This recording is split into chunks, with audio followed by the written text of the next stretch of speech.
August 11, 2025. The waters around Scarborough Shoal looked calm, but tension simmered beneath the surface. A convoy of Filipino fishing and supply boats, escorted by the BRP Suluan, headed toward the shoal, determined to resupply their own and assert their rights.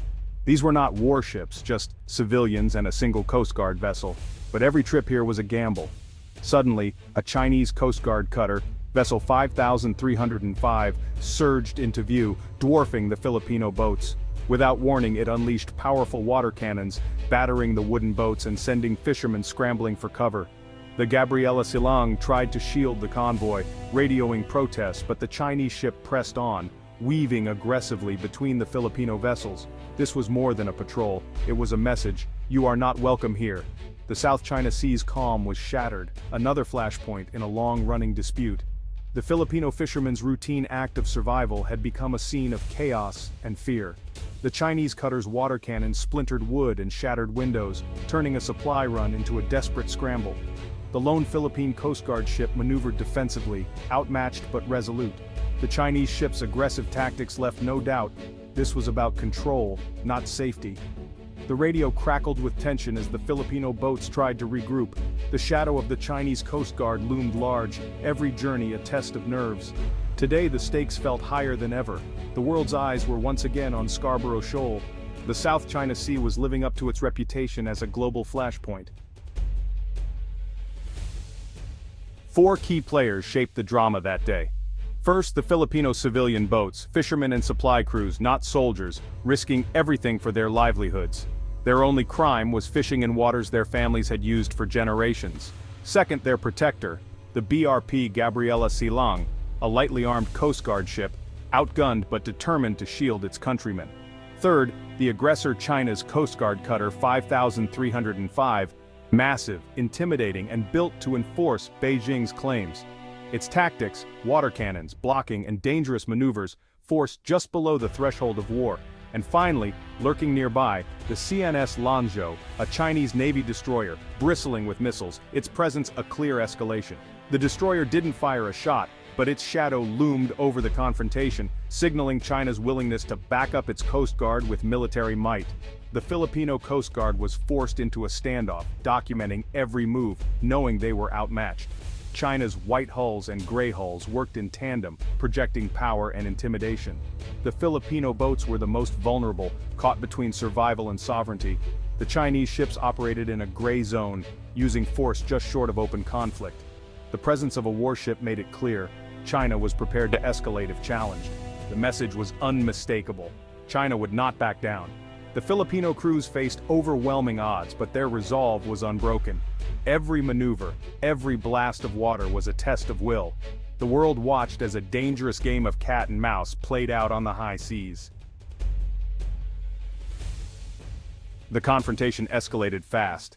The Chinese Coast Guard cutter relentlessly pursued the Filipino convoy, firing water cannons and performing dangerously close maneuvers. The BRP Gabriela Silang tried to shield the smaller boats, but the Chinese ship pressed closer, forcing risky evasive moves. Suddenly, chaos erupted. The Chinese cutter, focused on blocking the Filipinos, lost track of its own Navy's destroyer, the CNS Lanzhou, moving in to cut off the convoy. In a split second, the two Chinese vessels collided, a sickening crunch of metal, white paint smeared on gray hull, twisted railings. The aggressors had collided with each other, their intimidation backfiring spectacularly. The water cannons fell silent. Filipino crews watched in disbelief as the Chinese ships slowed, damaged, and stunned. The scene shifted from chaos to eerie calm. The Filipino boats, battered but afloat, regrouped. The Chinese vessels, united in their mission, had become victims of their own aggression. For a moment, the balance of power wavered. The South China Sea had delivered a stunning twist. Why all this for a ring of rocks? Scarborough Shoal, Panatag Shoal to Filipinos, is a triangle of reefs 120 nautical miles off Luzon, a lifeline for generations of fishermen. It's within the Philippines' exclusive economic zone, as defined by international law. In 2016, an international tribunal ruled in favor of the Philippines, invalidating China's sweeping claims. China rejected the ruling, insisting the shoal, Huangyan Dao, is its territory. For Beijing, it's not just about fish. It's a strategic outpost, a potential military foothold to control the South China Sea. For Manila, it's about sovereignty, survival, and national pride. The shoal is a symbol, a test of will, law, and power. Two nations, two irreconcilable views. A few rocks have become the epicenter of a global struggle. The August 11th incident was shocking but not new. The standoff at Scarborough Shoal began in 2012 when China blocked a Philippine Navy ship trying to arrest Chinese fishermen.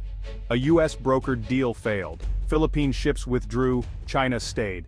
Since then, China's presence has been constant, its tactics relentless. Water cannons, blockades, intimidation. These are gray zone tactics, coercion just short of war, designed to wear down the Philippines. Every Filipino boat turned away reinforces China's control. The psychological toll is immense, meant to break the will of Filipino fishermen and their government. The US and other allies have condemned China's actions, but words haven't changed the reality on the water. China's patrols continue, confident no one will risk war over these reefs. The long history of unresolved tension set the stage for the chaotic collision. Scarborough Shoal remains a flashpoint, its fate still uncertain. The world watches, wary of what comes next.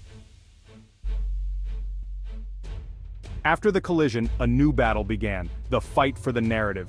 The Philippines released video evidence, Chinese water cannons, dangerous maneuvers, and the collision itself. Manila condemned China's aggression, filed a diplomatic protest, and demanded respect for international law. Their message: we were attacked, and China's recklessness backfired. China fired back, claiming the Filipinos intruded illegally and blaming the Philippine Coast Guard for the collision. Beijing denied using excessive force, ignored the destroyer's role, and demanded Manila stop provocations. Two stories, worlds apart, one with video, one with denials. The war of words played out in press conferences and on social media. Each side tried to sway the international community and their own people. The truth was clear to some, but the propaganda war raged on. The incident became a global talking point. The battle for Scarborough Shoal was now as much about perception as possession. The stakes had never been higher. Lost in the headlines are the fishermen, the real victims. For them, Scarborough Shoal is about survival, not strategy. These waters are their lifeline, the only safe harbor for miles. China's blockade means dwindling catches, lost income, and rising fear. Water cannons can destroy boats and injure crews. The psychological toll is crushing. Many now avoid the shoal, forced to choose between safety and feeding their families. The economic pain ripples through entire communities. Boat builders, vendors, families. The blockade is economic warfare against the vulnerable. The fishermen know international law is on their side but feel powerless. Their struggle is the human cost of this conflict. Their voices are the most important and the most overlooked. Scarborough Shoal's drama isn't just local, it's global. The South China Sea is a vital artery. A third of world shipping passes through, carrying trillions in goods. Instability here threatens the global economy. A single miscalculation, a collision, a fatal mistake could spiral into wider conflict, drawing in powers like the US. There are no trusted hotlines, no real de-escalation tools. Every incident is met with blame, not dialogue. The region is a tinderbox, and China's actions are sparks. Tension forces Southeast Asian nations to choose sides, fueling an arms race and damaging cooperation. The showdown is about more than rocks. It's about the future of the Indo-Pacific order. The world's prosperity and security hang in the balance. As the damaged Chinese ships limped away and the Filipino convoy completed its mission, a question lingered. Was the collision a chaotic accident or a failed show of force? Some say it was simple human error. Too many ships, too much chaos, not enough coordination. Others suspect a risky maneuver gone wrong, a failed attempt to trap the Filipinos that backfired.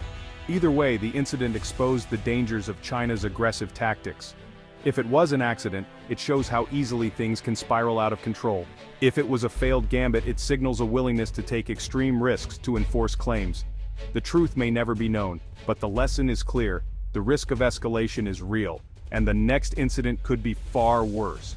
Scarborough Shoal remains a powder keg. The world is left to wonder. What happens next time? The stakes are higher than ever. The South China Sea's future hangs in the balance.